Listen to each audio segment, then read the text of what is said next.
Welcome to the Deep Dive. We cut through the noise, bring you vital, often surprising, always engaging insights from, well, a whole stack of sources. Imagine for a second a sky full of planes with no names, no IDs. Chaos, right? Total chaos. Well, today we're diving into the really quite clever international system that gives every single aircraft its own unique fingerprint. Aircraft nationality and registration marks. And this deep dive, it's specifically tailored to help you nail those ATPL theory exams. We're especially looking at those, let's say popular questions about prohibited marks and sizing. Our mission is simple. Unpack Annex 7 of the Chicago Convention, pull out the absolute must-know facts, and make sure you're feeling confident when those questions come up. It really is fascinating, isn't it, how these simple-looking marks are so critical. They're absolutely fundamental for international ID, for safety. They ensure ATC can tell aircraft apart, and, if something does happen, the aircraft is immediately identifiable.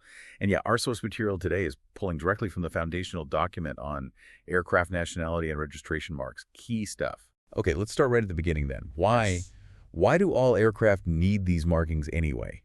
It feels obvious now, but there must have been a point where this became the standard globally. Oh, absolutely. The core idea, the requirement for registration and marks, it actually goes way back, all the way to the Paris Convention of 1919. Wow, okay, that far back. Yep.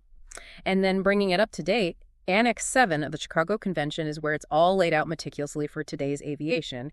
And here's something really crucial about Annex 7. It contains only standards. Only standards, meaning? Meaning they're not suggestions, not recommendations. These are mandatory legal obligations for every single contracting state. And that's what makes international air travel possible, really, that universal agreement.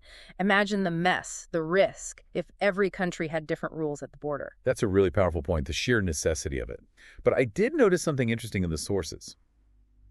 Sometimes an authority can temporarily exempt an aircraft, like maybe for testing a brand new prototype, or moving an old historic plane to a museum. Exactly. It allows for those specific sort of non-standard situations, sensible exceptions. And tied into that global framework, Annex 7 also details how states have to tell ICAO if their own national rules differ at all from these international standards. Transparency is key. Oh, and while we're on scope, it's worth remembering these rules apply across the board. Annex 7 actually classifies everything. Lighter than air, like balloons, airships, and then heavier than air, gliders, aeroplanes, powered lift, rotorcraft, even ornithopters. They all fall under these marking standards where applicable. Okay, so we know the why, we know the what, basically all flying machines. So the nuts and bolts, how are the marks actually put together? Like you see G, A, B, C, D. What does each bit mean? It looks simple, but I bet there's a system. Oh, there's a very precise system. The structure is always the same. Nationality mark first, and the registration mark follows. Always in that order. So in your example, G, A, B, C, D, a G is the nationality mark for the UK. ABCD is the registration mark. Now, the nationality mark itself, that's interesting, it's chosen from radio call signs allocated to the State of Registry by the ITU. The ITU, International Telecommunications Union. That's the one, a UN agency. They dish out the call sign blocks. Then the state picks its mark from that block and tells ICAO.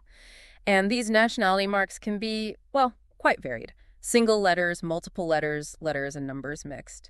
Even a national symbol, like Switzerland uses the Red Cross symbol. Right. And the second part, the registration mark. That part consists of letters or numbers or a mix, and it's assigned by the State of Registry, or sometimes a common mark registering authority. We'll get to that.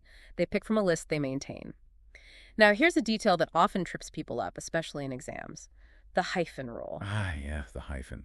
Like in GABCD. Exactly. You must use a hyphen if the first character of the registration mark is the same type, so letter or number, as the last character of the nationality mark. It's purely for clarity to separate the two parts distinctly. Makes total sense.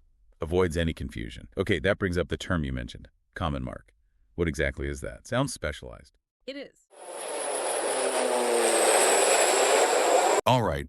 Many thanks for listening to this free part of the ATPL Theory podcast. If you want to continue learning and access the full comprehensive guide, go to my Patreon at patreon.com/ATPLtheory or my Hero at herohero.co/ATPL. That is patreon.com/ATPLtheory or herohero.co/ATPL. Wishing you all the best.